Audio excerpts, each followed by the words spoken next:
Okay, it's 3 o'clock, and we're going to call. We've been recording, so we can add. And Scott, I need to start getting the recordings posted like soon after the meetings. So we're going to begin meeting. I'm not sure anybody is. Shorty has joined us, I think, in the past couple of minutes, and he knows a lot about frequency coordination. Shorty, how much of this pre-meeting discussion did you hear? Well, just about the last 3 minutes from about when Tim started talking. Okay, we'll go into this a little bit more in a moment. Last week, we sort of came to the idea that we would like to say that NARCC is involved in band planning, but that we don't want to say that we are the band planner, but we are one of, and stop me people where I'm not saying this right, but that we are one of several organizations that participate in band planning, ideally through a third-party organization. That was the sense that I got when we were doing this last week. Where am I wrong? I think it would be a disservice for NARCC to not be involved in some way, shape, or form in band planning. Go ahead, the other guy. Yeah, Dave, I think NUO, I believe is his call, and I want to say he's a Dave also. Dave Yes, Everson, he is. maybe? Yes, he is. You know, he basically stated some language. I mean, he actually audibleized it. And it was in addition to somewhere down. It got rid of this section 3, and we were going to add it someplace else. And I need to go back to the recordings and capture exactly what that was going to be. Well, I think there was discussion. I was suggesting that it shouldn't be where it was going to be added. That number 3 should be in other words, number 3 should stay number 3. The language within number 3 should change, rather than striking the entire. Okay, let me get some sense from the group, sort of by polling, as to what we think we should do, and I'm going to try to state it so that we can get a yay, nay, from everybody. Number 1, NARCC should have some role. Okay, I am defining band planning, by the way, is outside of what we do with the frequencies we currently put repeaters on. Okay, so band planning as in the whole band, but we retain our control, and I'll ask this as a question in a second. Should we be involved in band planning in the usual broad sense? Does anybody disagree with that statement? So I disagree with... That was a question, so what's the statement? I think the way to proceed here is if you want to change the wording on this, present some wording and have it edited. I understand. I just want to know what wording we're going to try to write. So, NARCC should be involved in band planning, yes or no? Yes. Of course. I'm just, before I write it and find out I was wrong, I want to make sure, because this is the top level. Let us dig down a little bit. Number 2, should NARCC take a leading role or be the leader of band planning in Northern California? Yes or no? No. Not decided here. No, not until the membership changes what they've already basically told us. Okay, and Jim, you said? Not to be decided here. Well, we're going to provide some language that the membership gets to vote on, so it will be decided somewhere. Well, so you're trying to make at least a board, if not eventually a membership presentation, to vote on striking our participation in any band plan. Right now, my understanding is that item number 3 is gone from whatever we take back to the membership. That is my understanding, because that's a Gary Waldeck addition that was made a year ago. What do we want it to say at this point in time? Don't ask rhetorical questions. Do not ask questions and then couch them as a statement to be voted on. What should that paragraph say? Jim, I don't get on your committee calls and tell you how to run them. You don't do it on mine, okay? I'm trying to get through a language situation here, David. We're not going to have language today. I would like to have some yes/no questions answered from which anybody who wants can help draft the language. Dave, can I make a comment to your Sure, question? sure. So you basically asked two questions. Should NARC be a major participant in band planning or a leader in band planning, and then the lead in band planning? That's two different things. Well, no, Well, what I tried to ask was, should we do it at all? Should we have any involvement in band planning? I heard a resounding yes. Yes, I heard Okay. the same yes. Yes. Okay, should we attempt to lead band planning? No. Should we be the leader of band planning? No, we shouldn't be the leader. We should be a leader. Hold on, There's a that's going to be the next question. Okay? Okay. Then, if we're not the leader, then we should participate with other organizations in band planning, and then I will add, and should participate as an equal. Is that Okay. what we're saying?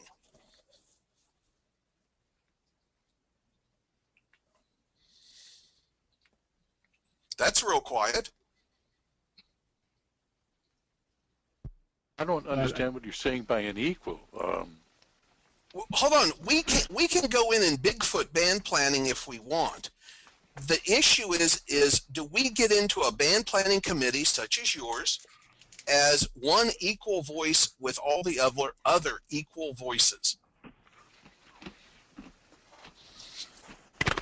I don't know. And speaking of the other committee, I have to leave at 3:45 to go host that one. So, Oh, I'm sorry that we overlap with you. I apologize. Our meetings are every three. That meeting was canceled apparently, Shorty. Oh, was it? The last email I have yesterday from Scott says it's on. So maybe I better read the email from Scott. Excuse me, All I'm Kevin. trying to figure out is what role do we take with other organizations in developing band planning? What should our role be in that? I think it's a given it's going to have to be equal, David, because it was perfectly clear that most of the other organizations that spoke out earlier when the major uproar occurred, and one of the claims was that NARC thinks that it's better than thou art. I mean, that's the story I heard, including the infamous Save Our Simplex bunch. Which has to have a seat at the table at this point. That's been made perfectly clear. So I don't think it's up to a yes or a no. We're an equal partner in this with the other organizations, and I don't think there's any other way to play it. Then I think that's what the language should be changed to be, and we will come up with some language to pass around. Anybody can suggest some. We'll put it in front of everybody, and eventually this is going to the board. And I will seek their input. I was going to ask them if this is really correct, if striking out item 3 really represents a previous board decision. And I'm going to try to find that previous board decision because I couldn't immediately find it. No, not that I'm aware of. And of course, there was the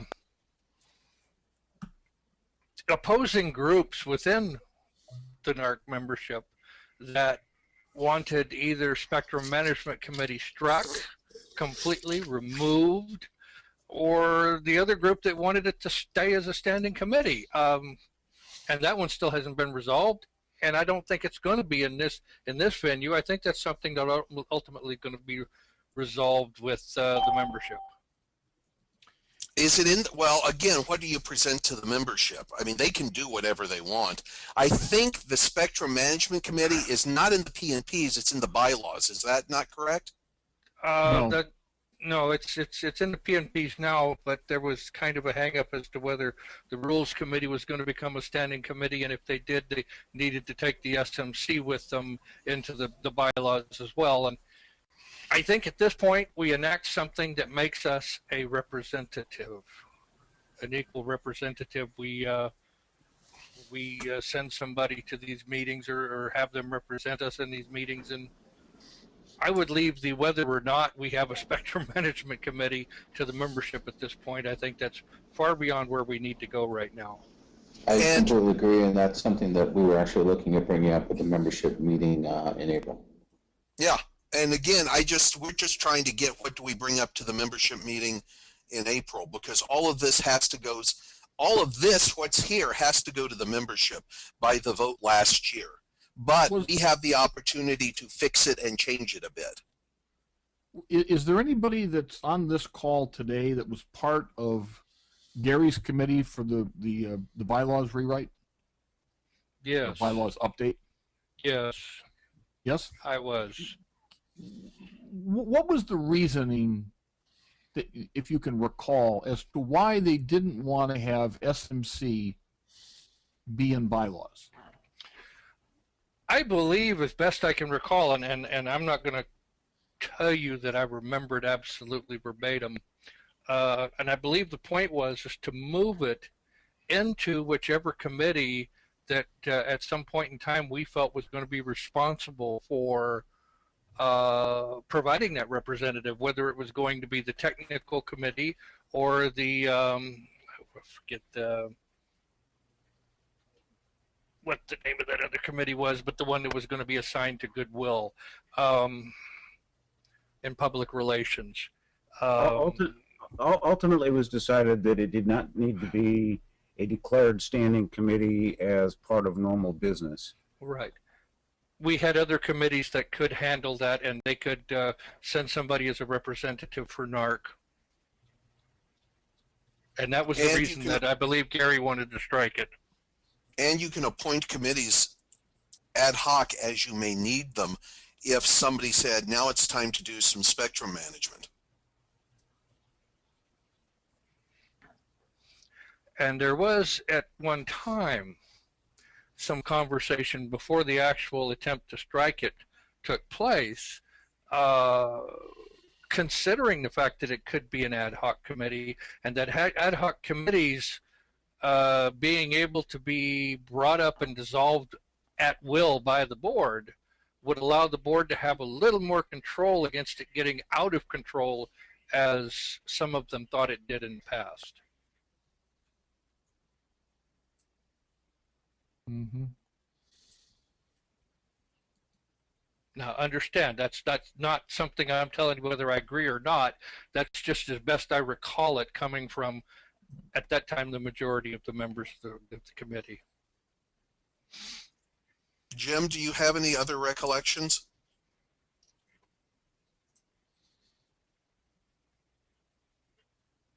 I do not hear any other recollections. Okay.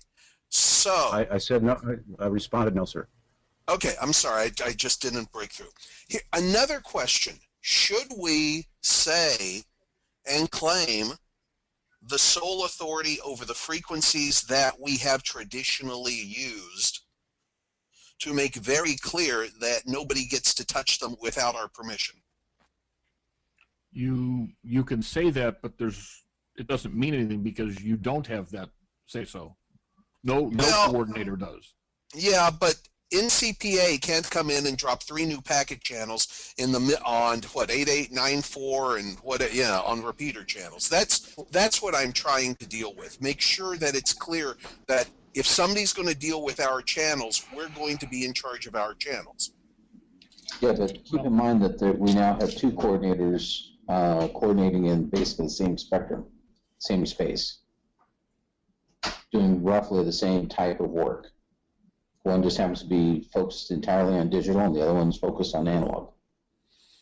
Let's also not lose sight of the fact, and NCPA is not who I'm worried about at this point, because basically we have an agreement with that organization until they reject it. Let's say the Simplex people, the ATV, whoever else happens to come up and show up in this thing, there's nothing to stop any of these groups from looking us in the eye and telling us, we don't accept your band plan, go fly it. I'm going to put whatever I want to, wherever I want to. And they can do it. Let's not lose sight of that.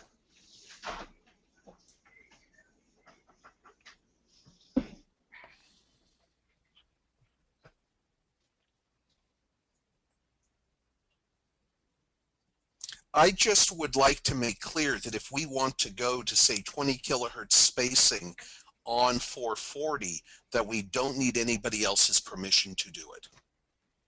Yeah, but it's got nothing to do We with don't. permission, Dave. It doesn't have anything to do with permission. I mean, band planning is not a it's not a permission thing. It's a negotiating thing. Well, it was treated like a permission thing last time. Well, you and I will disagree on that. No. But I don't think it was. I mean, there was an awful lot of work that went into that last time. I've always called it a recommendation. I've never sought for permission from anybody.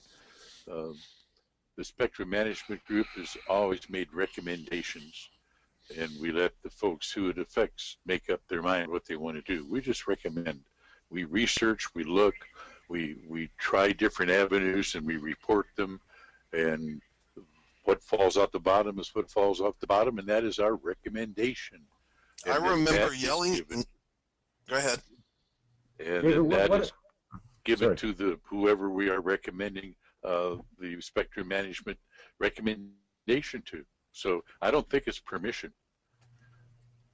All right, let me see if I can simplify some of this. I like paragraph number 3 with the exclusion of the first sentence because it seems a little absolute.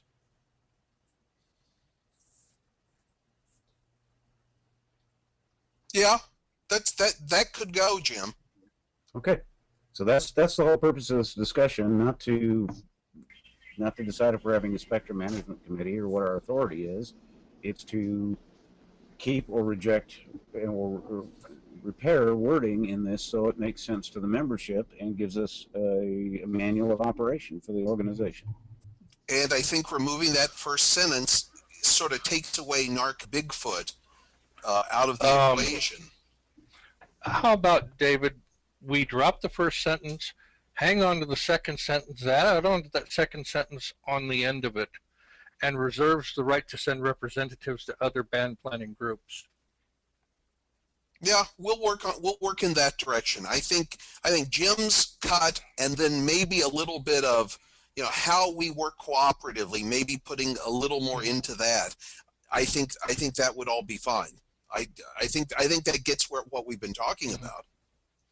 Well, it we puts can't us decide definitely into at this band point planning. until there is such an assembly of other representatives. We can't direct specifically what's going to happen in that because we don't know what the discussion is till we get to that meeting. So policies and procedures directing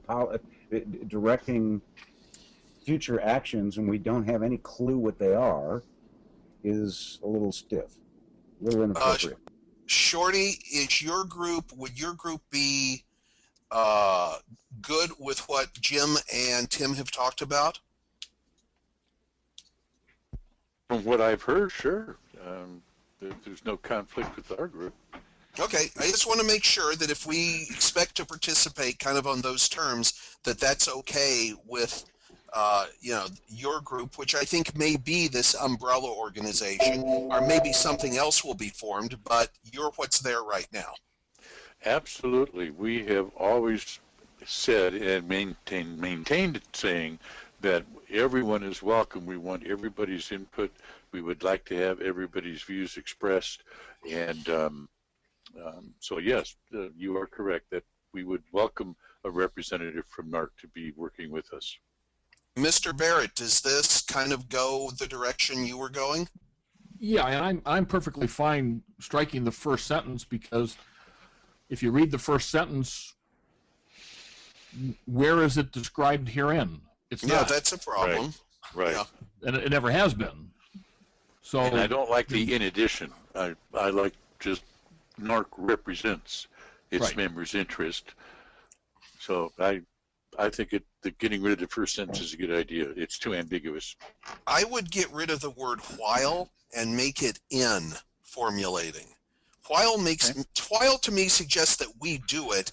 N suggests more that it will be done and we will represent the interest. Mm-hmm. That's fine with me. Okay. Again, it takes us out of the big hairy thunderer, but says we're going to be a responsible part of whatever goes on. Okay. You know, it's not having anything to do with the language that's here, but I think it's important to realize that when the various groups sit down in a room, whether that's physically or via a conference like we're in today, is that nobody's got bigger feet than the other one. Right. I mean, it's...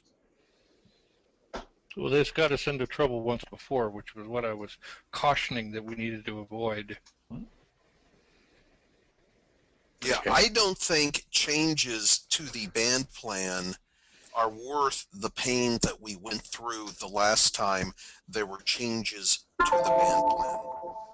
And I do sort of wonder if we are ever going to gather around the table unless we're ready to bow to a couple of special interests, anything that's going to do a lot of negotiating, but that's neither here nor there at the moment.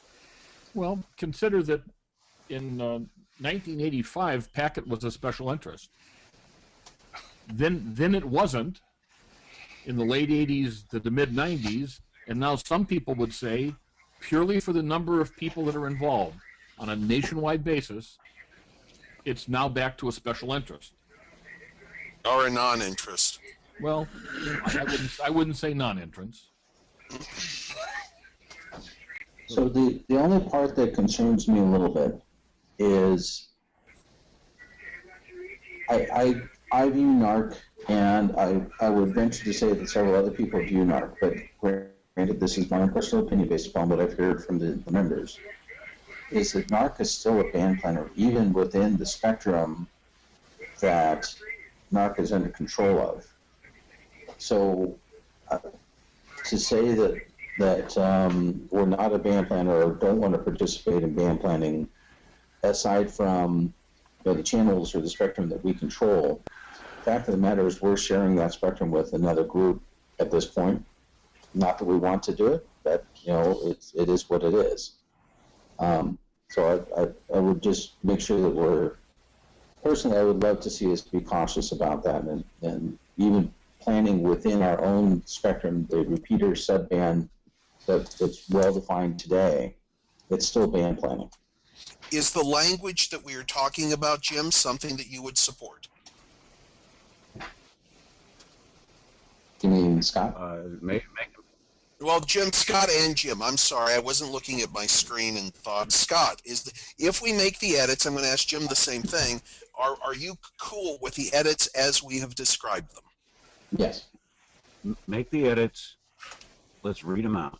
Of course, but before we start making edits, I want to know what edits we're going to make, because we're going to try to get this whole thing wrapped up fairly quickly so that we can get it before the board, get it published, et cetera, et cetera. So I don't imagine that this process is going to go on for months. It's going to go on for weeks, and we need to get it done.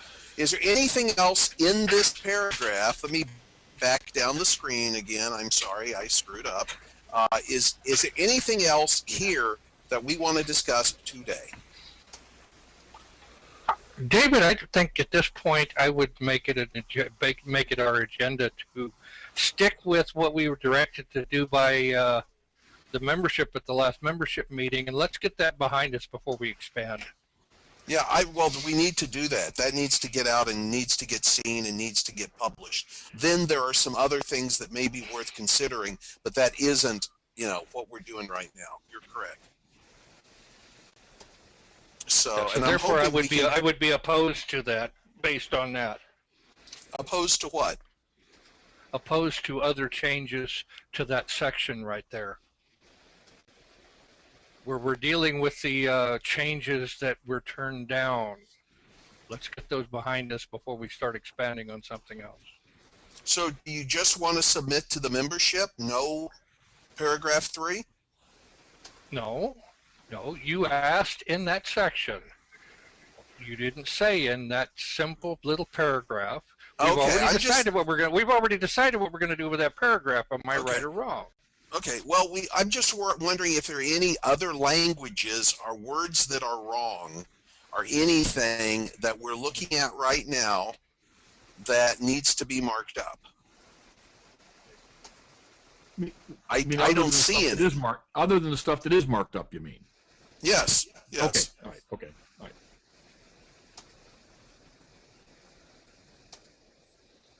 Okay, then that sounds good. And we went through this.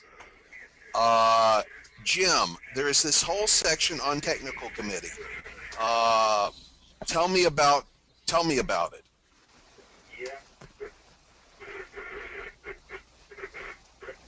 What do you want me to tell you, David? What do you want to hear? Is there anything? Is this what you see? Are you supportive of this? It's your committee. I probably helped put that language in there in the first place. Yes. Okay, just wanted to make sure that there weren't any changes or any changes that needed to be made as a result of something that has happened over the last period of time. Okay. That's an easier question to answer. No, there are no changes or concerns. Okay, good. Just making sure.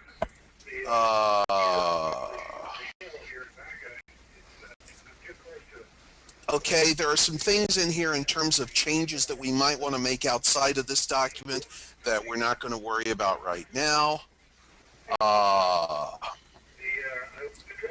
Going into coordination committee, Tim, is there anything there just where it says on item 1?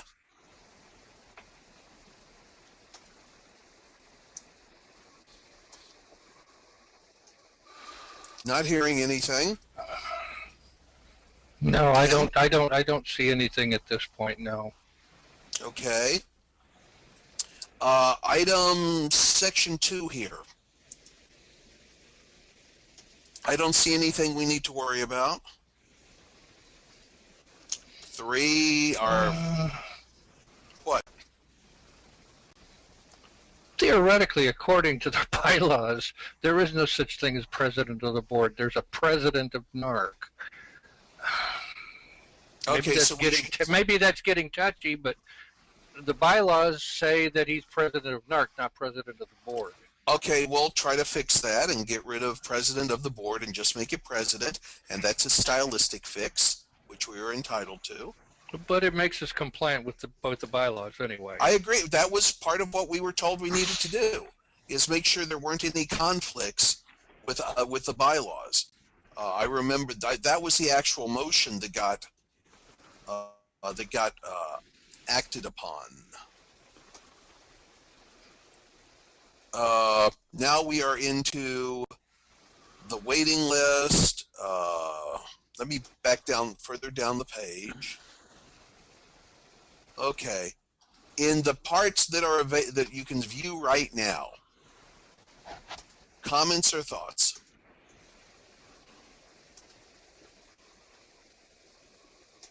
Well, in support of the waiting list thing, that waiting list language, and the fact that somebody has even said waiting list has got us into trouble off and on for years. I think striking it is a good idea and take the whole idea of waiting list out of everybody's mind. Anything else?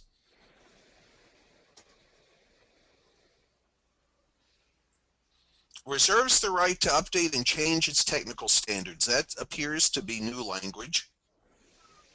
It is. While there's a little lull here, can I ask Scott, is the NCSWG meeting still going to happen in 15 minutes at 3:45? No, it's been canceled, Shorty. Too many people opted out. All right. Okay, thank you. Then I'll stay here. All right, proceed, please. Okay, we're item C gets us into this issue of how do we roll out changes in technical standards? And can you lose your coordination for not adhering to changes in technical standards? Or, and if you say technical standards is a band plan, You know, if we say we're going to 20 kilohertz spacing, is that a technical standard? And therefore, within 5 years after the revision, you have to participate, or what happens to you? This sounds like a Jim Aspinwall question at some level.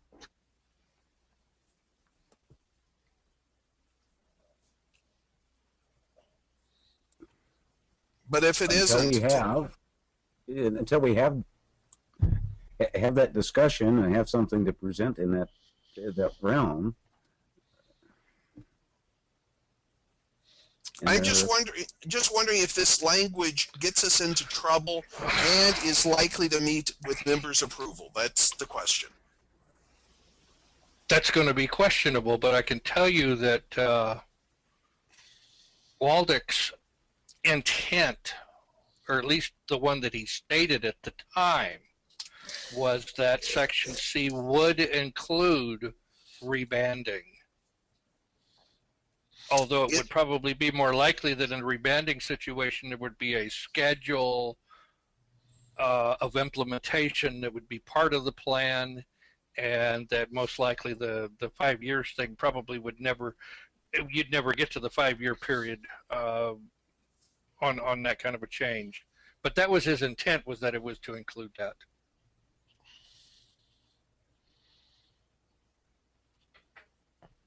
I just wonder whether this 5 years arbitrary. I have questions about this. I'm not sure that it doesn't stay in, but I do have some questions about it. And okay, go ahead with your questions. Well, there may be things, for example, suppose we wanted to require absolutely PL on the output. Okay, would we allow people 5 years to implement that?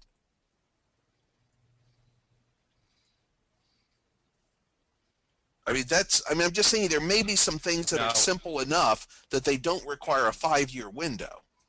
Now remember, that is the people that are already coordination holders that we're talking about. The new people or the pending people would have to before their coordination was granted. I understand. There would be no 5 year exclusion for them. Well, there are some repeaters running with either out of PL or with no PL on the output. I'm just wondering if we wanted to fix that at some point, would we put in a special timetable for that's what I'm wondering. If every time we change something, will it end up getting its own timetable to avoid being 5 years? The way we've traditionally handled that in the past has been to put it up to the membership to see what the membership would support. Yeah, there's no reason it couldn't be a by item time frame decided upon by the membership. I don't disagree. Does item C then, item C should still stay is what I think I'm hearing. Sure. Well, there's nothing to prevent us from picking a shorter period for a specific item, and I don't see where it would be wrong to say this is an absolute limit of how long any of this can go. This is basically the longest it can go. Okay. Let us continue. Do we define primary service area up in the definitions? I think we're going to have to, as you discussed in the last meeting, I think that technical committee is going to have to come up with a number before we can do that. I just wonder if the term primary coverage area should stay if there is no definition of it. Well, I think, and this probably goes back to history, but there's a reason that we regionalize East Bay, North Bay, South Bay, Central Coast, North Coast, et cetera, as a rough approximation of, if you're going to put a machine up in the North Coast, that's where you intend it to cover. You certainly wouldn't build a repeater in the North Coast and claim your primary coverage area is Bakersfield.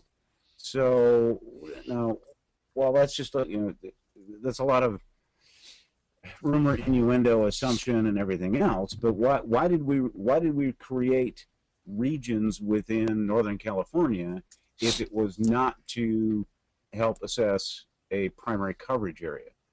By default, we have established them in saying, well, that's a North Bay repeater. Should we say primary coverage region so that it goes back to these 10 or 11 regions that we, but public coverage area to me sounds like a map that you draw a circle on, saying that applies to 10 regions. This should say primary coverage region. So that it doesn't... Area, region, they're all a word to define some geographic space. So semantics aside, lock it to just one.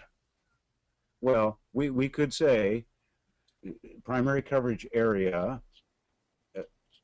as referred to in North, and we recognize the following coverage areas: North Bay, North Coast, et cetera, and deal with it that way, which would, plus or minus a number or anything else, get us away from, if accepted by the membership, get us away from the Fresno, San Luis Obispo kinds of debates, because you build a machine in the valley, that's where you expect to be covered, and you build one on the Central Coast, that's where you expect coverage, and you're not entitled to coverage in Madera from the Central Coast.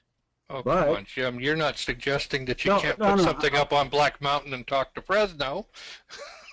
Well, I'm sorry, I'm being facetious here, but okay. No, but where it gets dicey is there are mountainous areas that when you get to the edge of a coverage area, and certainly Diablo is one of those, and there are probably others. I don't have the map in front of me. There are places that are on the borderline or within a couple of miles of the borderline that somebody would build a repeater for Central Coast that also has a great view of the valley. So how, when you get to that situation, we know from the experience of pave pause that North Bay and even South Bay machines have an impact into other areas, depending on where the borderline is of that coverage of what we have predefined on the map. So then we have to have a way to reconcile. What if somebody for the Central Coast, their site of choice is a range that covers the San Joaquin Valley as well? How do you reconcile that? Then that puts an onus on coordinator to come up with some a rule base to protect one or the other. Yeah, you could add areas, make it parenthetical S there at the end. But again, I read this and I'm imagining the negative 100, negative 130, negative whatever, in which each repeater is assigned a primary coverage area that is guided by your signal levels. That's what I read this and see it as being, because from my house, I have like 4 of these regions that, in any case, I just see that the regions are overly broad and may not really relate to repeater coverage. Well, that is true, but certainly we have predefined these as large geographical areas already. The intent is, if you're in the South Bay and you go to and you build a repeater, that it's a South Bay repeater with the intent of covering this area. If it happens to cover the North Bay and you have a co-channel problem, then the onus is on somebody to back off. So, that's just, we've already predefined them minus a number. I don't think that there's a problem in leaving it just the way it is. It could be considered the intended primary coverage area. It could be a number of different things. It works as a placeholder until we get that magic number. And it certainly does, because we do deal with a primary coverage area situation in the co-channel don't interfere with my repeater, quote unquote, situation that, so I don't think we have to be overly specific about it at this point. We do, coordination is based on location, a primary coverage area without conflict with another pre-existing coverage area. We could qualify it to that extent if you wanted to put a boundary on it. You certainly coordinated to a frequency. Didn't match fact, Yeah. So I don't think there's anything wrong with this. And if somebody says, well, what are the coverage areas? They're in our book. People are very particular about wanting to make sure that their machine is defined in the right area. We're proud to be a service agency to the North Bay. Okay, you just assumed your coverage area. Do we describe those as coverage? Should there be a definition that matches this and says the coverage areas are these 10 regions or whatever? I don't think we need to develop any on it until we get to working on the magic number. Okay, I just hate this as being non-specific, but go right ahead. Well, and when the number comes out, we may find if there's enough research and modeling that we may need to adjust the boundary lines. Okay, that's fine. I wonder if we'll continue using boundary lines at some point, but that's just me. Okay, now we're to the next page. Anything here? I don't think so. Not until we come up with some tech specs that have, that are specific to bandwidth or modulation, etc. Okay, coordination conditions, Tim.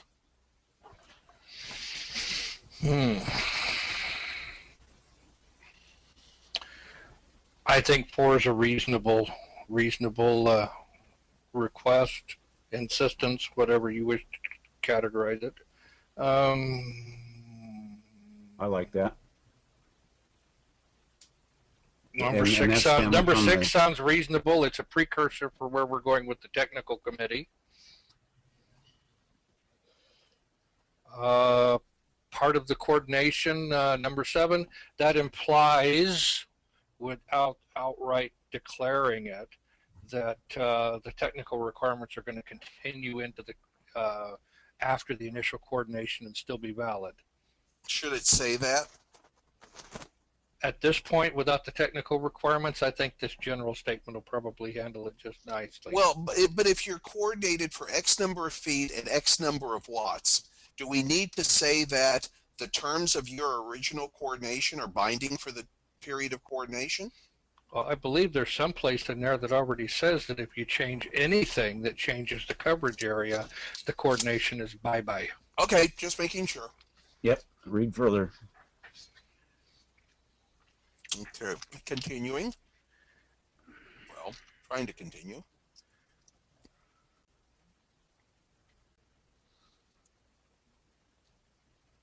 David, back up just a little bit. I see something carried over from the previous page here. You mean where it says no paper apps? Okay, yeah, I see. I may or may not agree with that, but that was the agreement of the committee at the time, so. Okay. I still question as to some of our old timers that want nothing to do with the internet. We're basically forcing them to go hunt a buddy and turn in their application. Okay. Frequency searches. I'm not sure that's a good title for that section, but we're not going to change it today.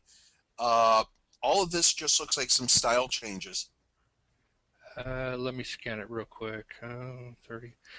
Yeah, this was basically something somebody insisted on stating 32 different ways. Okay. And because of the reorganization, there was a section number changed. I got you. Go ahead. Okay, now we have noticing as opposed to publicizing. Okay. Anything there? Nope. No, not really. Okay.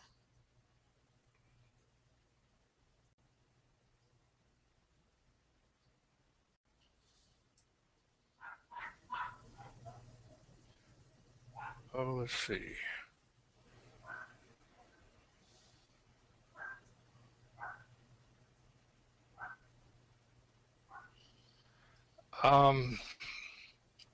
I very much like the one in number 3. That was a clarification that really needed to be made, because under the previous language, somebody could make an absolutely nonsensical objection and tie things up just for the sake of tying things up.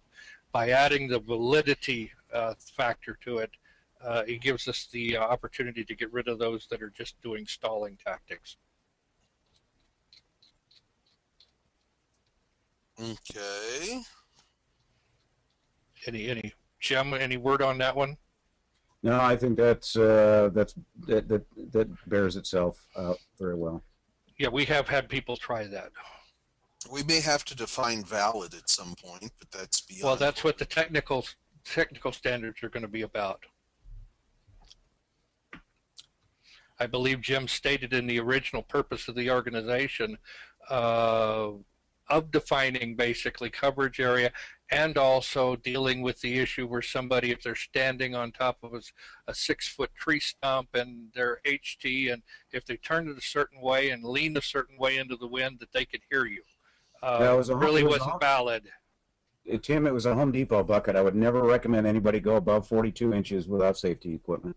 Yeah, well, point being is that I think the valid there plays into what has already been stated as the intent of the technical committee.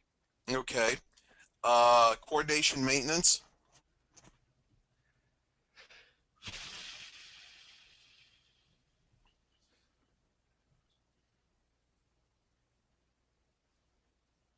Okay. Yeah, it's going to have to be that way. Yeah, we need to work on an automated way to remind us we're going to expire. But well, the system already automatically sends out a warning 60 days ahead of time and says, you're going to expire on this date.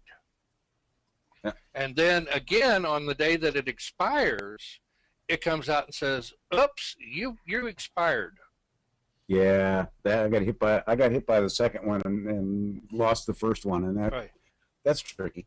But that's okay. And what's really tough about the thing is that getting the member to maintain their email address.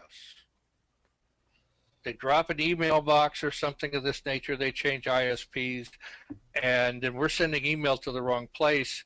I think that section right there was basically throwing it back on them, that you need to make sure we have this, because whether or not you get the email, it's going to expire. Maybe we should request in the database an alternate email address. Just hoping that getting 2 will make it more likely to get the mail to them. Yeah, it could. At this particular point, I don't think I would be in favor of adding additional fields, because the additional fields we've already discussed still aren't done, and it turns out that it is a major task to go through everything and add one field. Yeah. Just a question. question. I'm laying it out to you in a nutshell. Okay. So the option from that is,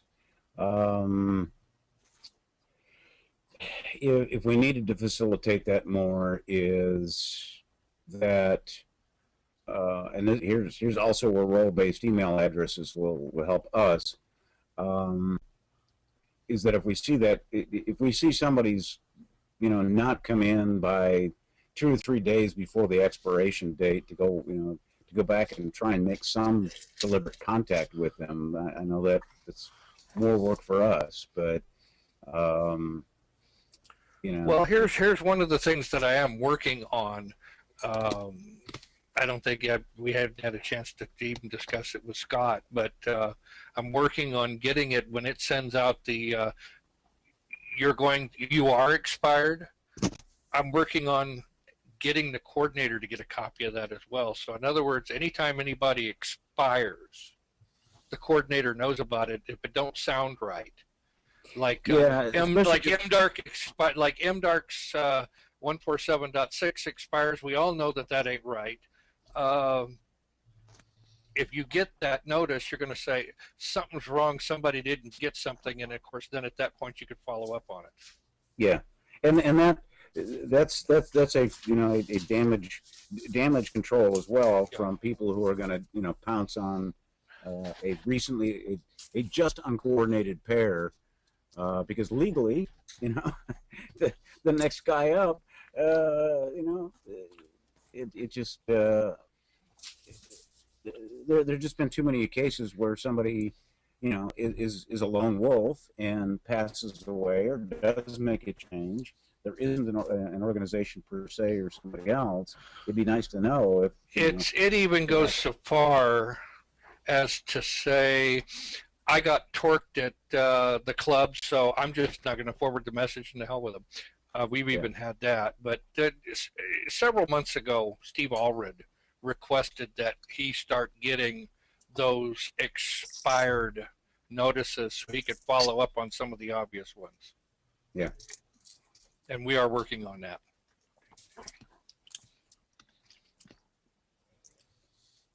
How many times are our orgs really orgs? And does it matter that a lot of them are just folks, just individual people? Nope.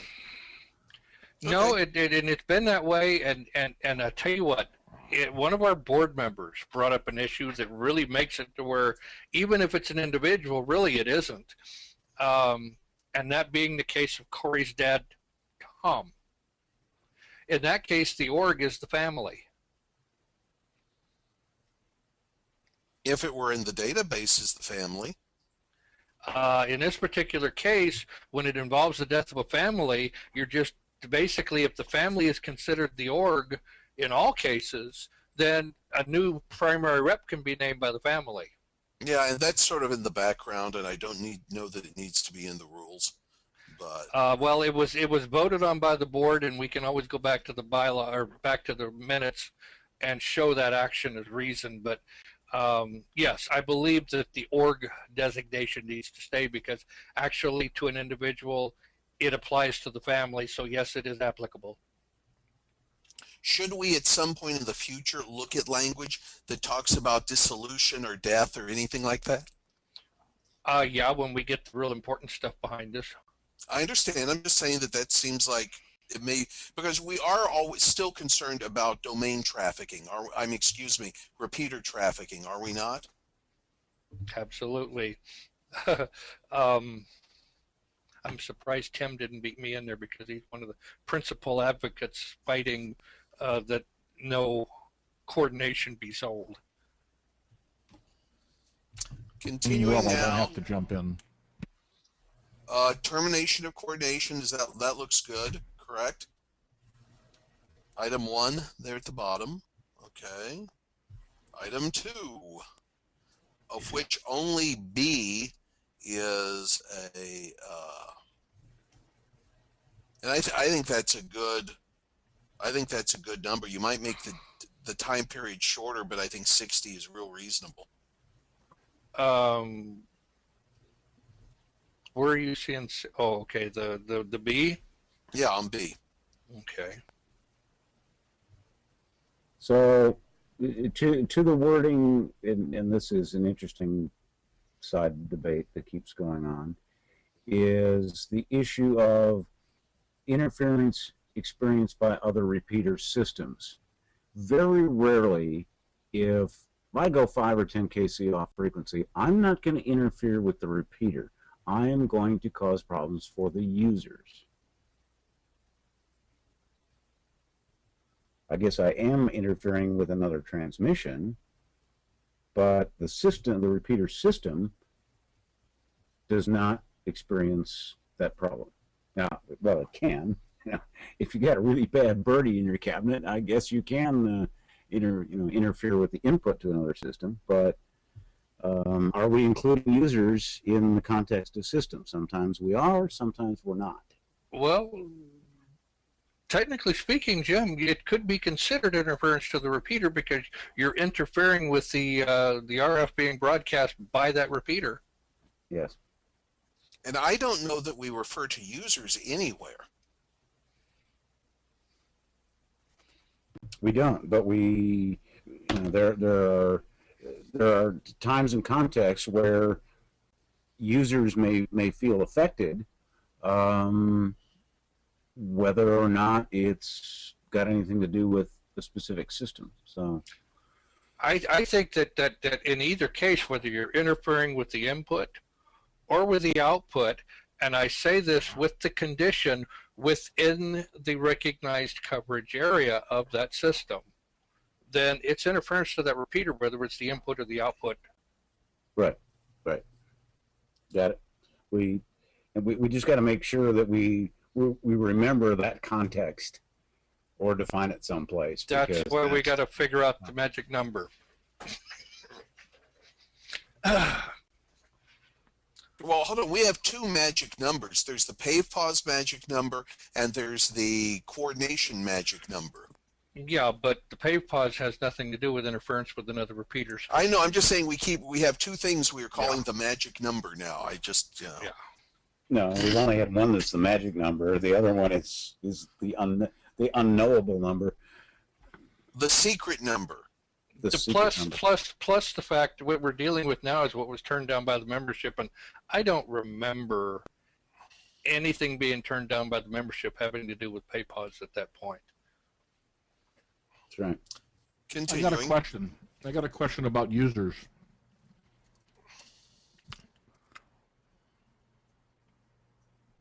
So don't leave us in suspense. Okay.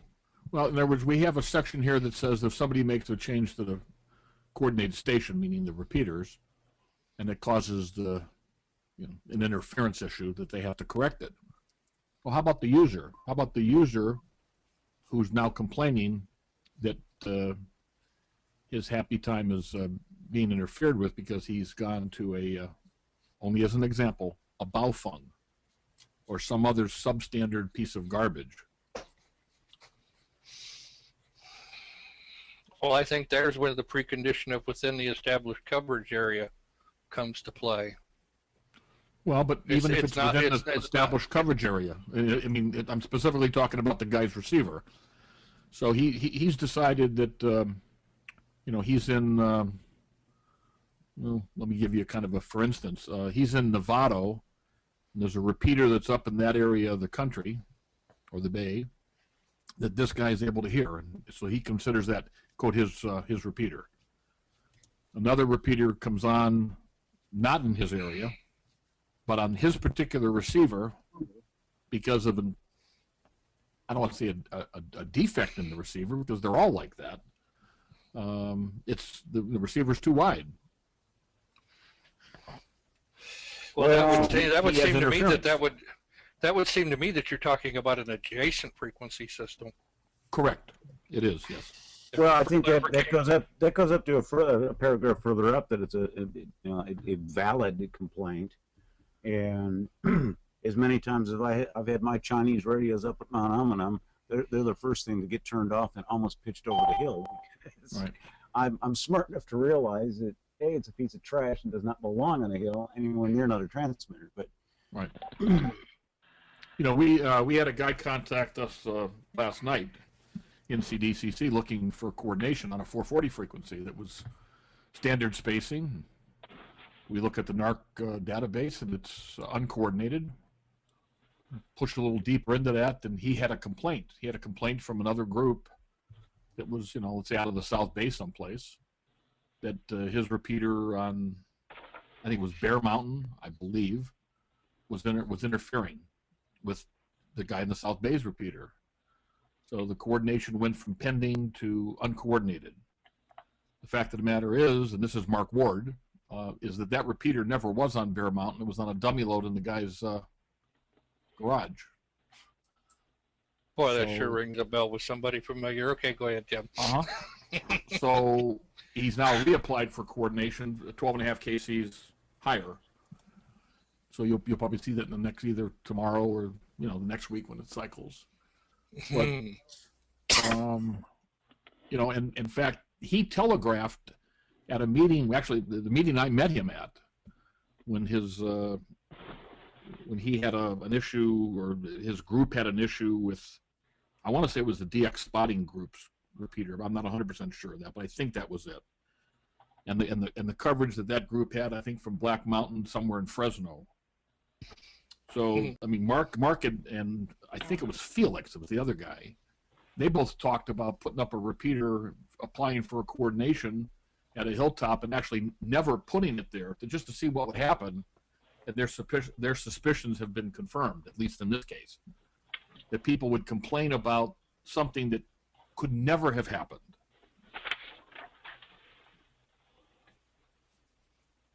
No, that's one of the reasons why we need to set some technical standards. Right. Well, we also have to talk about who has standing, and I don't want to go there right now. Mm-hmm. Yeah, can a user complain, or does it have to be the org rep? Well, are we protecting users or are we protecting repeaters? Again, not a discussion for today. Is there, on item 3, are there any problems here with the crossouts?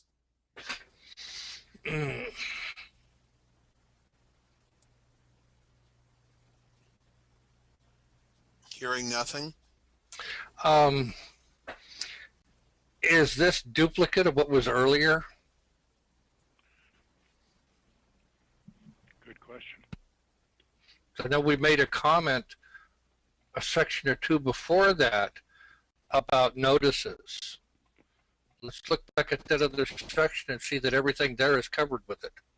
Is this the part you're talking about?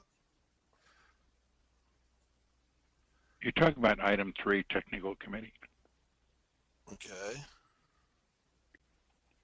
page 5 of 15. Oh, Way back? right there. Oh, you just went past it, I think.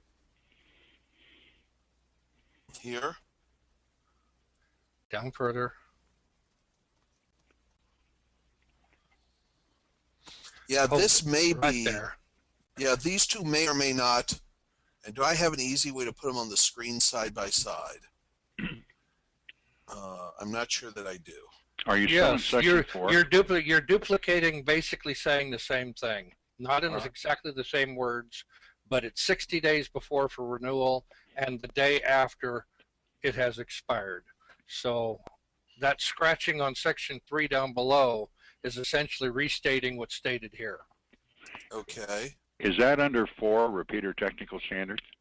No, it's under 13, coordination maintenance. Okay. Now, where the other section is that's struck, I don't know where that is. I also see a couple of places where we use 6 months, and everywhere else we use a number of days. Is that related to the database, Tim? It seems like you would count back in days, and we ought to maybe force to standardize. Maybe we ought to convert these into 180 days. Actually, if you were to do it as the database does it, it would be days. That's essentially what when we start allowing people to turn in the let's see, with it renew without changes. Okay, Tim, would you look and see for sure how many days we're talking about for these places where we say 6 months, and let's consider being correct and putting in a number of days. Writing down right now.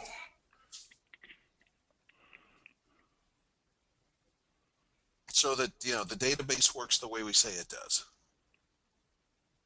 Well, at least this way it agrees anyway. Okay, Yep. I got it wrote down. Okay. I'll see exactly what that is and have it for next Sunday. Yeah, just looking at everywhere that it says 6 months is and you see a couple more here and there. Well, there's some having to do with notifications that you're out of line on something or another, and I think those could stay. Okay, just make sure that where we say something that it's really what we do. That's all I'm asking. Yeah. So that people hold us to what we say we do. Okay, let's find that number 3 thing again. No, you want me to go way up high again? Where? No. Why don't you refer to the page number? I don't know that we think of page numbers as we're sliding. Well, just through. for illustration's sake, because Yeah. we're all operating from the same document. Yeah, occasionally we still have to back up a little bit, like we did on this one. Am I looking for something for you, Tim? I'm sliding No, backwards. we're just going Am I back. We're looking just for going. We're going back. I think we're going back to where we stopped and started working backwards. Let's continue working forward. We verified then what I let's go. thought. Okay, just making sure. Okay, Yeah. then we will continue down. I think we figured out why that section was struck out, Okay, well, do we now because it is a duplicate of something else. Okay, we now have. So we're cool with the org name and rep change. Termination of coordination. Is this correct? Number 1. It seems to be. You don't do the paperwork. You lose your coordination. Anything here? And again, we have another 6-month reference. Can you enforce that? Well, we could take the coordination away if they don't. Well, here's That's the limit of the enforcement we can take. okay. Here's the issue and the reason. This is Dan Duffy, KH8AF. Just in quick retrospect, I think the first introduction paragraph really indicates what you're all about. Recommend. And as you move down through these coordination standards, practices, technical parameters, and you come to things like this, and you say if you don't renew or you don't keep their paperwork up, your coordination is suspended or canceled. I'm not sure really that, I think we'd all like to do that for the benefit of the amateur radio community, but in reality, this group really has no federal franchise to do this. It's an amateur radio club, for lack of a better term. It does a wonderful thing, but it is not empowered to make these unilateral changes. And I think that's one of the biggest problems that this whole rule thing gets into. I think a lot of them are great, but when you look at the way this thing starts to divide away, what happens if you don't do your paper, your coordination's canceled. If there's a dispute between groups, you will hold a hearing as a tribunal, and on and on and on and on. So through the thread of this whole thing, in my opinion, and from a legal standpoint, I see it getting a little bit out of control. I applaud the effort, and I think it's great, but you might want to reword it so it's more of a recommendation, more of an advisory. Thank you, sir. I disagree. All right, but thank you. I'm through, and I will listen to your comments, sir. Yeah, I disagree, because this is the only thing that we have the authority to do, is to coordinate, suspend the coordination, renew the coordination, revoke the coordination. Basically, that's all we can do. And even then, if I believe that it needs to be revoked, we serve the notice, he gets appeal rights, and it stands. All we're saying is we won't certify the technical standards of that station and coordinate it as a result.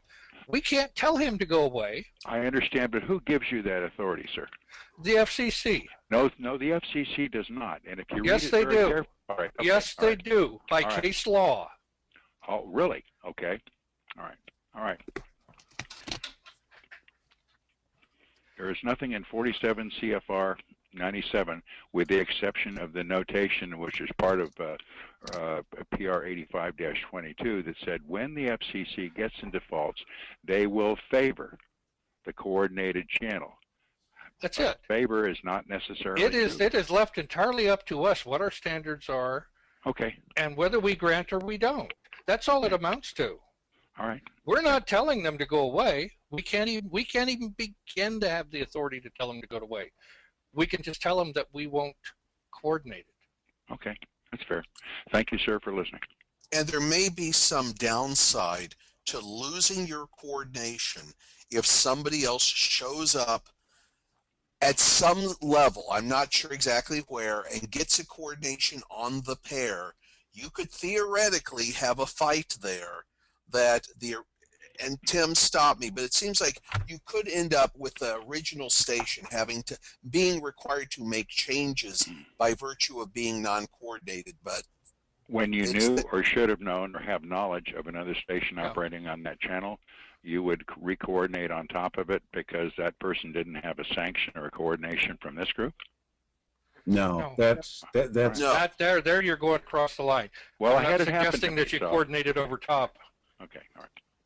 yeah, that's sort of self-policing. I don't know that anybody would deliberately coordinate over. I mean, we recognize a lot of uncoordinated systems and block other coordinations because of them. That's If I might here too, feeling at a slight disadvantage because you're claiming that it's happened. I see telephone caller. Could you please identify yourself so we do know who we're talking to? Oh, forgive me, I did. My name is Dan Duffy, K-H-A-D-F. Thank you, Dan. And I We did in have fact, dealt with each other, yeah. I actually appeared before the board. I've forgotten who the frequency coordinator was before this gentleman, but yeah, that happened to me because that's what he felt like doing, and it was resolved. Yeah, you and I have already dealt with one where they didn't get on there, so, and that's been recently. Okay, I don't recall. That was the one up in Marin County, the guy that wanted to come in San Jose, and Oh, I was doing that for the Marin Amateur Radio Club. I understand that, and Yeah. it got taken care of. Thank you, sir. But the point being is, yes, understand that you can have a bad coordinator and there can be problems there. But as far as coordinating over, you can't knowingly do it because at that point, then even the coordinator may be violating some rules. You do a fine job. Continuing. Of what we see on the screen right now, any problems? No. Okay. Let me get my cursor back. Hold on. Okay. Okay, we're now down into dispute resolution is where we left off last time. Now, we referred to earlier a dispute resolution policy or procedure. And I know there is a document that's called dispute resolution. What is this that's here in the P&Ps? An exact copy of just that. Okay, just wondering. What the document that you're seeing separate is essentially an extract of this. Okay, just making sure. And there are no changes proposed here. So unless it turns out that they're somehow in conflict with something else, let's not worry about that. Now we have this entire new language right here that, I'm sorry if I'm making you dizzy. Public outreach. There we go.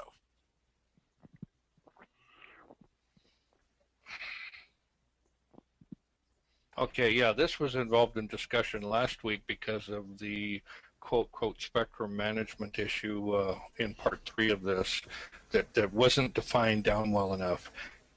If we define section 3 in that first area, that introduction area at the beginning of the document, Yes. do we really need section 3 here?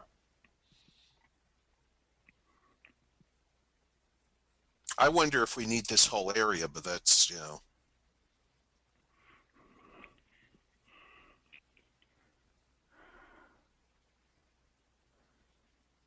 I What you're think this came doing- about partially to help with, to facilitate a representative to other spectrum management organizations and to the NFCC, et cetera, ARRL, you know, show up at AmFest, et cetera. A PIO, if not a relationship office, you know.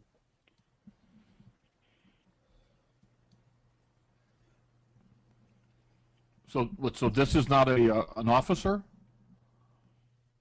Well, it would not be a board officer. I think It I would- essentially would be a committee appointment. Right. That could be in a committee of one or could be a committee of more than one.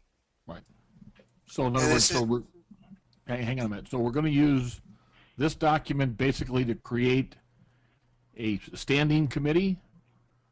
According to the Shouldn't- language, it's ad hoc. It looks like an individual. that's appointed. Well, but the public outreach officer is an ad hoc. That's a standing committee or entity. And he would then create ad hoc committees based on this other stuff. Yeah, but he can't because of the bylaws. Ad hoc This committee is has to poorly come from the written. board. Yeah, this is poorly written. Do we need this kind of function anyway? To be locked in like this? Well, we know why it was added. I'm not sure that we still need it.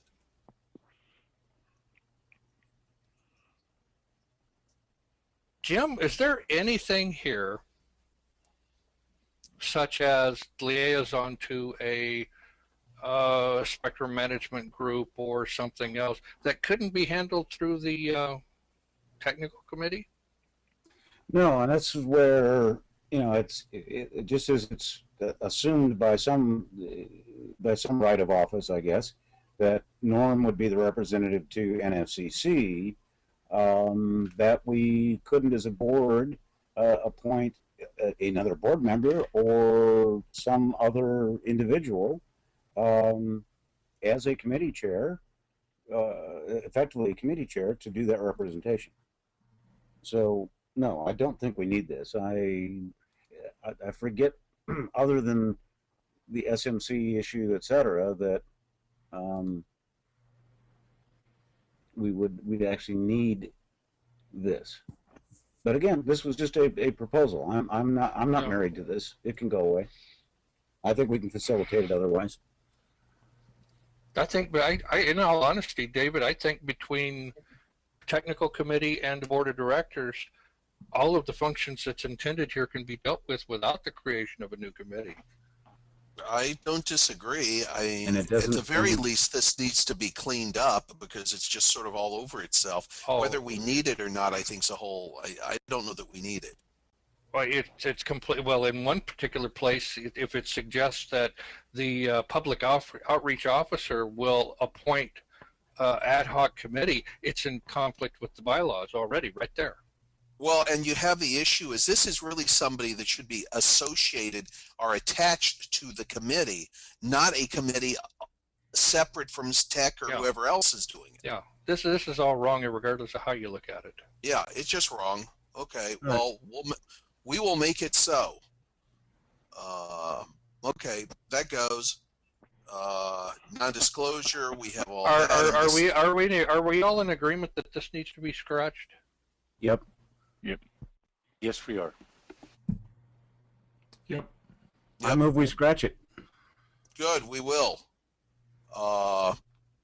Okay, continuing down to the very last. Here we go. And then the non-disclosure and the conclusion.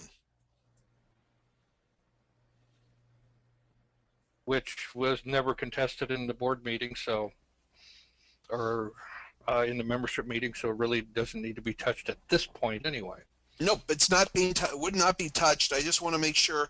I mean, if we see language that is not clear, we could fix that, but we could not change the meaning.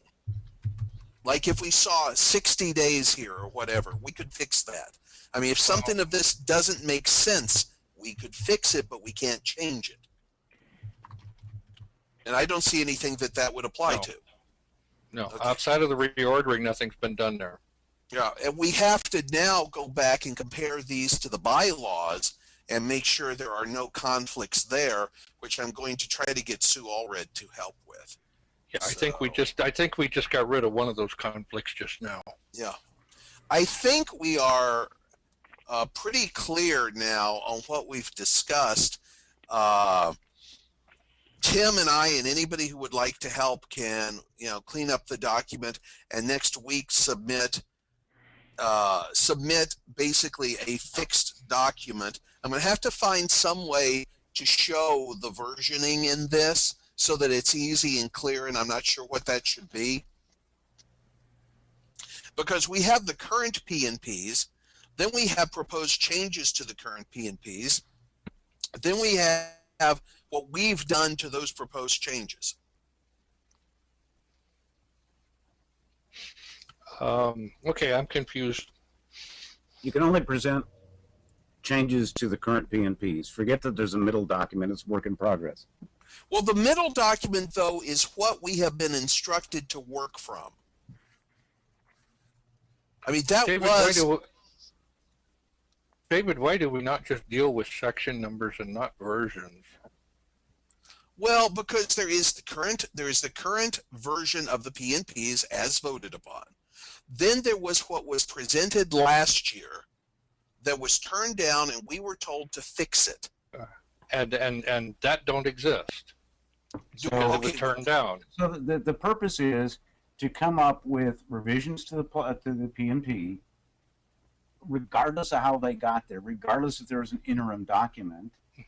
Fix it. The result that you're going to turn in is not reporting on a delta from what was presented last year. It is far easier to get a section by section consent and vote yes or no, based on from what there is. Because I agree. I would say that we don't change the version numbers until it's been approved.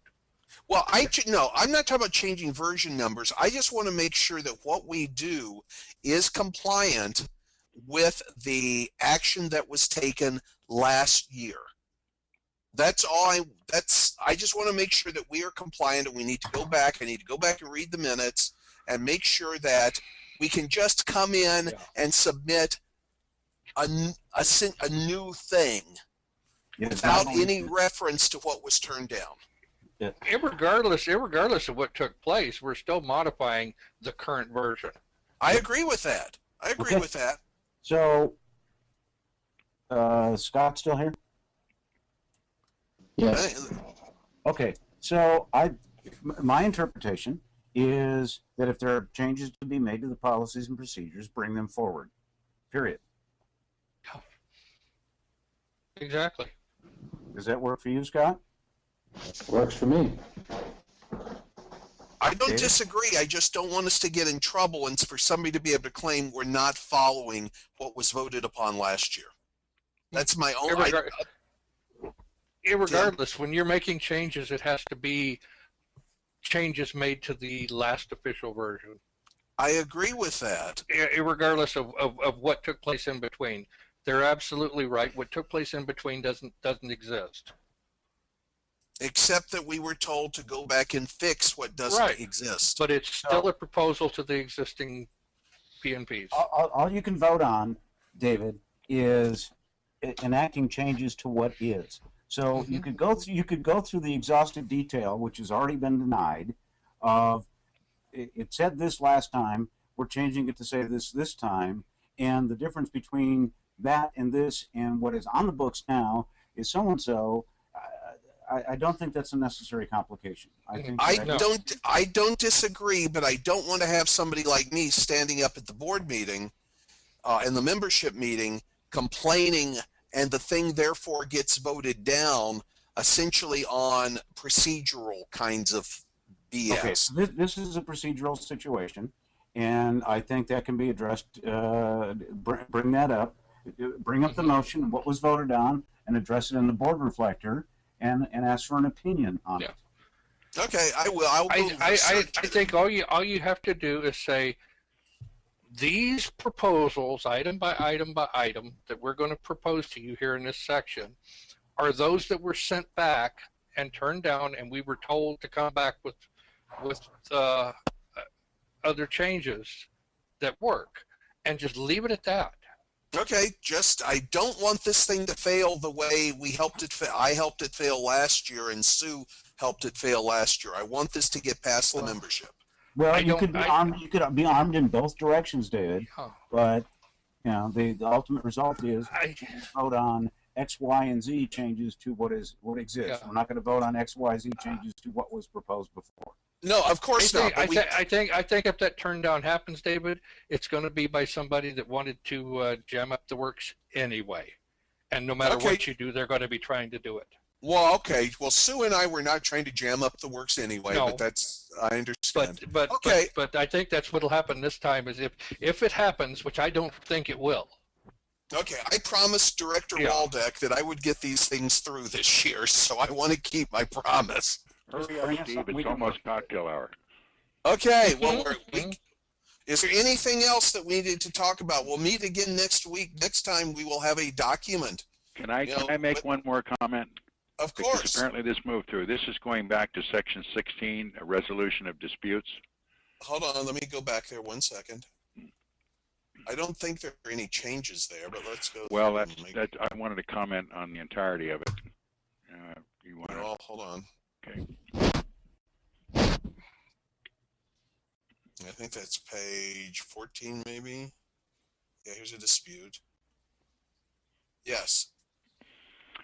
I had the opportunity to sit back with Len Pringle and a few other people and watch what came down with that Santa Rosa 2-meter Sonoma Mountain Races thing. And basically what you're doing, in my opinion, with precedent, you're holding yourself out as a tribunal. There's no standard of holding of the board members or the people who adhere to this on the convening board. There's no code of civil procedure, federal or Cal CCP. You don't have an administrative law process. There was a hearing that resulted in NARCC being a co-defendant in a suit. That's where you ruled against one, and you never win. Whoever loses.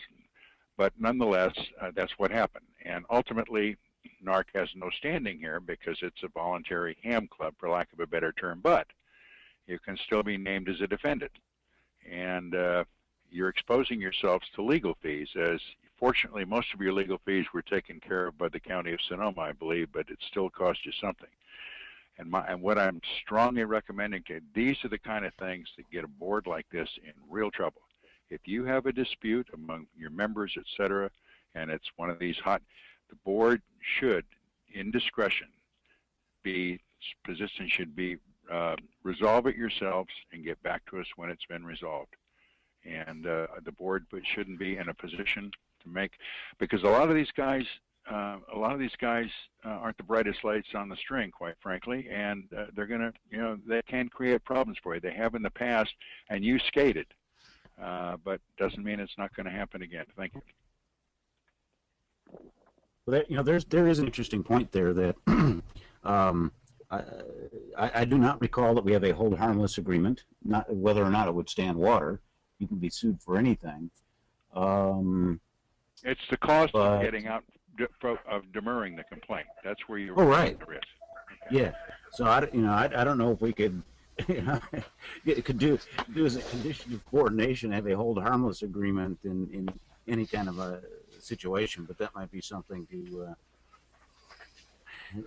consider in a separate discussion. In the other extreme, as in going back to the days where what was his name? He was the president when that was going on. And Lanning, yeah, that was basically scared of his own shadow. We could carry this to the extreme that if we fear for a lawsuit, we go out of business. Because it paralyzes us if we're running from a lawsuit all the time. There is an inherent certain amount of risk here. I understand that. And it's entirely possible, and I'm speaking from a coordinator's point of view here, I'm not incapable of a terrible mistake. And this section adds an avenue of appeal to the coordination holder or to the one that has applied. Steve, you're setting yourself up as a tribunal. And the end result of this and the purpose of it is for you to rule from one party against the other. Actually, that is included in this, and I'm not sure it should be. Okay. But this also allows you to dispute my decision, in which case I can be overruled by the board, and it can be either granted or not. Okay. It doesn't necessarily have to involve two repeater owners. I'm just waving a flag out there. Yeah. I don't think that whole thing should be toned down severely. Instead of going into the dispute process and responding parties can file a brief to the board. and on and on and on and on. You go on down. The dispute hearing will take place in front of a quorum, and you just go on. I mean, it all sounds good, but it's stuff like that that gets you in trouble. Yeah. Well, what got us into trouble in Sonoma was the fact that when the decisions were made, we didn't stick by our own rules. We basically violated our own rules when we made the decision. Well, I think a few of us came to those meetings, if you were there, and we said, you guys are nuts. You shouldn't be doing this. You take the Sonoma people and you send them away and say, gentlemen, please solve your own problems, and when you get them fixed, come back to us and tell us what you decided, and we'll do it. And I can't disagree with that logic, but I don't think we need to do away with all of this. I think that myself, I would like to see the protection stay in there to where there can be an appeal procedure of a decision that this organization has made. Like I decide Dan Duffy cannot coordinate this. I think he's too close to Joe over here. I make mistakes. There should be an appeal procedure on that. Can you be bought? I don't think anybody can afford me. Don't answer that. I have a very vivid imagination. Thank you. Tim, Thank you very much. Tim, unfortunately, you just answered yes. No, because I don't think anybody can afford it. But if they could, you left room for negotiation there. Well, yeah, of course, then I'd also be on my way across country away from here, too. But the thing of it is that, yes, I do make mistakes. Well, Bob Wilkins did okay for them. himself. Well, not necessarily. No, I'm kidding. Folks. I'm kidding. Jim, you are sort of the expert on what is done in other areas. Would you like to look a little bit into, this has nothing to do with this set of meetings, but how does this work out in other places? I mean, to me, if we have no way to deal with disputes, why do we exist? But maybe there's another path that we should be taking. I don't know. I don't think so, but maybe there is. I refer you to any of 35 other coordination bodies and familiarization with those to comprehend what they do. Your first paragraph under introduction, number 1, NARCC is the entity, blah, blah, blah, blah, that recommends, transmit, receive channels and associate operated technical, on and on and on and on, in order to minimize potential interference. That sums the whole thing up in one little paragraph. That's our charter. That's all we can do. Good. Does anybody else have anything before we close the meeting?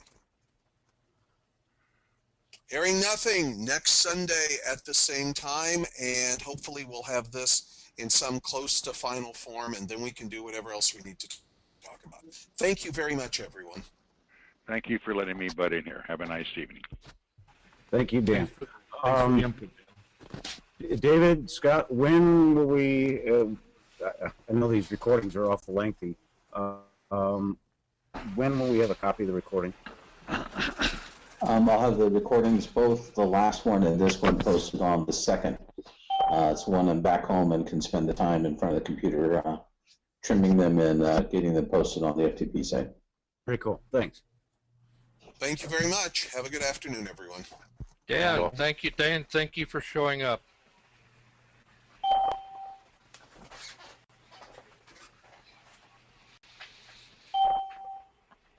The organizer has ended the session, and this call will be disconnected.